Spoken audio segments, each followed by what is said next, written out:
안녕하세요. 다독이는 밤 강가입니다. 저는 많은 단어 중에서 이방인이라는 단어를 참 좋아했어요.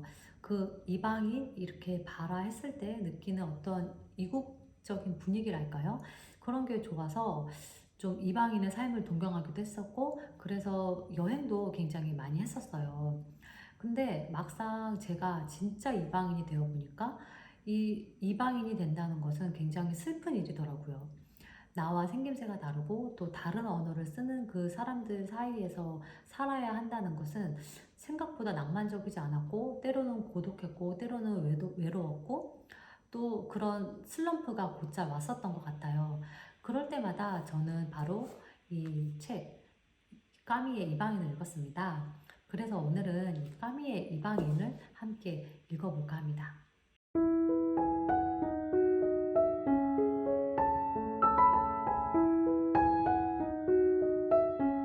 오늘 엄마가 죽었다. 아니, 어제 모르겠다. 정말 이 도발적인 문장으로 시작하는 이방인은 메르소라는 인물이 주인공입니다. 처음에는 이 메르소라는 인물의 감정을 따라가는 게 굉장히 힘들어요. 왜냐하면 전혀 보편적이지 않은 행동들을 하기 때문인데요.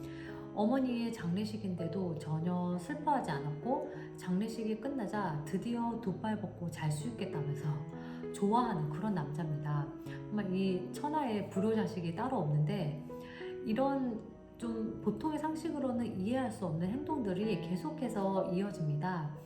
장례식 다음날 여자 마리를 만나서 심지어 희극 영화를 보고 사랑의 요일을 즐겨요. 그리고 이 마리와 이제 좀 관계가 깊어지면서 마리가 나를 사랑하느냐고 묻는데, 거기에 대해서도 사랑하는지 잘 모르겠다 이렇게 대답을 해요. 여자친구 입장으로서는 정말 고구마 100만 상자를 선물 받은 그런 기분이었을 것 같은데, 의욕이 없는 것은 사랑뿐만이 아니라 일에서도 마찬가지였어요. 이 파리 출장소로 이제 옮겨가는 게 어떻겠냐라는 제안을 받는데, 이것은 곧 승진을 의미했어요. 하지만 이 메르소는 별달리 그렇게 좋아하지도 않았고 오히려 시끄렁한 그런 자세를 취합니다. 뭔가 약간 무색무취의 남자고 별로 의욕이 없어 보이는, 좀 어떻게 보면은 그 아비정전에 나오는 장구경과도 좀 겹치는 캐릭터가 아닐까라는 생각이 들었어요. 그렇다고 이 메르소라는 캐릭터가 나쁜 사람은 아니에요. 사람들에게 폐를 끼치지도 않았고 그냥 자기 하고 싶은 대로 사는, 다만 마음에 없는 말은 잘 못하는 그런 유형의 사람이었는데, 단조로운 그의 일상에 레몽이라는 한 남자가 등장합니다. 좀 질이 나쁜 유형에 속하는 이웃에 사는 그런 사람이었는데, 이 사람이 그 자신의 정부에게 복수를 하기 위해서 메르소에게 대필 편지를 부탁을 해요.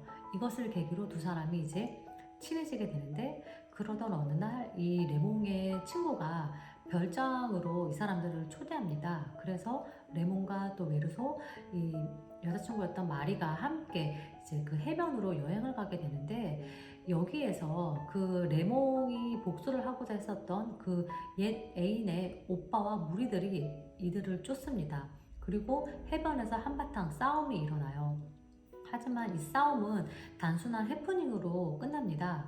근데 여기에서 일이 마무리되면 좋았을 텐데, 이 메르소가 갑자기 불현듯 총을 들고 나가서 그 앞서 만났던 오빠와 무리들에게 살인을 저지릅니다. 이 메르소는 전혀 이 사람들과 관계가 없는 인물이었는데 왜 살인을 저질렀을까요?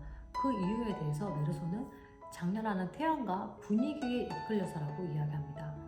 아니, 대체 태양이 뭐길래 살인을 저지르게 되었을까요? 이 살인에 대한 이유는 일단은 그 메르소라는 이 이름에서 찾아볼 수 있을 것 같은데, 이 메르소는 살인과 태양의 합성어입니다. 하지만 또 다른 견해로는 이 바다와 태양의 합성어가 메르소다라는 의견도 있어요. 왜냐하면 이 까미가 바다를 굉장히 사랑했었고, 또 이 소설에서도 어머니의 장례식 이후에 메르소가 그 바닷가에 가서 수영을 하는 장면이 나오는데, 약간 현실 세계와 분리되어 있지만 스스로는 굉장히 평온함을 느끼는 그런 상징적인 장소로 바다가 나오거든요. 뭐 그런 의미에서 바다일 수도 있겠어요. 어찌됐든 간에 이 두 견해 다 공통적으로 등장하는 것은 바로 태양입니다. 메르소는 바다 못지않게 태양을 사랑했어요. 그래서 그 가난했던 유년 시절에 자신이 아기를 품지 않을 수 있었던 이유도 바로 태양 때문이었다라고 이야기를 하고 있는데요.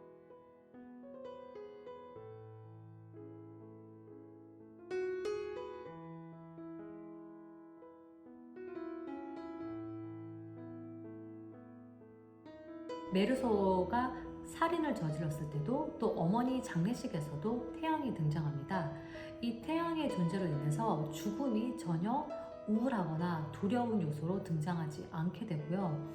또 무엇보다도 태양은 세상을 환하게 비추잖아요. 그래서 우리는 이 태양 앞에서 거짓말을 할 수가 없습니다. 이 메르소는 굉장히 솔직한 인물이었어요. 그래서 이 모든 것을 환하게 비추는 태양 아래 절대 거짓말을 하지 않는 인물이었습니다. 이것은 그 메르소의 재판에서도 마찬가지로 대입이 되는데요. 이제 배심원들이 모여서 이야기를 하는데 메르소가 왜 이 사람들을 죽였는지 보다는 노모를 모시지 않았던 점, 또 장례식에서 울지 않았던 점, 그 다음날 심지어 여자를 만났던 것을 두고 이 사람들이 붕괴를 하면서 메르소를 약간 사이코 비슷한 그런 사람으로 몰아갑니다. 당연히 메르소는 재판에서 이제 불리하게 되죠. 이런 상황들은 전혀 이 살인과는 관계가 없는데도 말이죠. 그런데 메르소는 스스로 감형을 위해서 변론을 하지 않고 이 재판에 굉장히 또 역시나 마찬가지로 심드렁한 자세를 취해요. 그런데 유일하게 이 사람이 약간 마음에 동요를 일으키는 장면이 있는데 바로 변호사가 메르소가 되어서 1인칭 시점으로 변호를 하는 장면이었어요. 제가 살인을 저지르긴 했습니다만 이런 식으로 이제 변호사가 변론을 하는데 그때 메르소는 자신이 없어진다고 느꼈어요. 그만큼 뭐랄까요? 자신의 존재가 굉장히 중요한 사람이었어요. 그 어떤 것에도 흔들리지 않았던 메르소가 유일하게 흔들렸던 장면인데요. 이런 부분 때문에 이 이방인은 실존주의 문학으로 분류가 되기도 합니다. 이 실존주의라는 말 자체가 사실 좀 애매하고 어려운 그런 말이긴 한데 굳이 이야기를 하자면 이 인간이 태어난 목적보다는 인간은 그 존재 자체다에 포커스를 맞추는 그런 사조입니다. 가령 텔레비전은 재미를 위해서 존재하고 의자는 앉기 위해서 존재하고 또 뭐 냉장고는 그 식품을 보관하기 위해서 존재하잖아요. 하지만 인간은 어떤 목적이 아니라 그 자체로 존재한다는 것인데요. 그래서 이 이방인이라는 책은 우리에게 묻습니다. 당신은 어떤 존재로 존재하는지에 대해서요.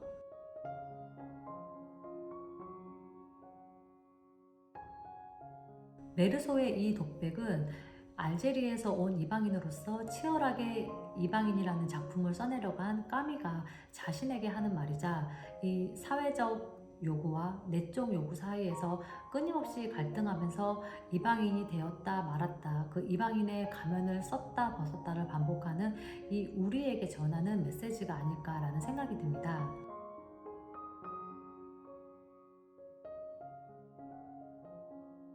우리는 나 자신을 위해서 존재한다고 말하는 책 이방인 오늘 함께 하셨고요. 또 이방인에 대한 여러분의 다른 의견 있으시면 또 댓글 남겨주시면 감사하겠습니다.